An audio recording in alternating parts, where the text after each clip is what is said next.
तांची देवा मदें वाद विवाद जालो.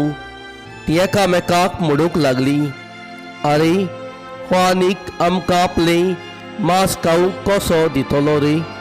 देखून जेजून तांकां म्हणलें, हांव तुमकां सच सांगतां, तुमी मनशाच्या पुताचो मांस खाल्या बगर आनी ताचें रगत पियेल्या शिवाय तुमचें सगळें जिवीत आसचें ना.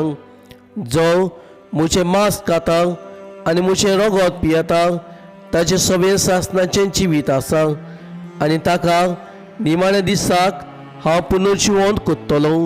कित्याक म्हजें मांस खरें खाण आनी म्हजें रगत खरें पियोन. म्हजें मांस खाता आनी म्हजें रगत पियेता तो म्हजें सगळें रावता आनी हांव ताजे सगळें रावतां.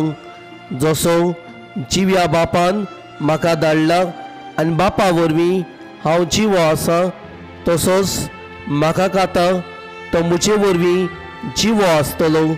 हो स्वर्गांतावन देंवलोलो उडोव तुमच्यान पुर्विल्यांनी मानाक आयलो आनी तरी ती मरून गेली. तशेंच हे न्हय, हो उडो खाता तो सासणीक जिवो आसतलो. हे ताणें केपें नांवन शिकयतना देवस्थानान म्हणलें.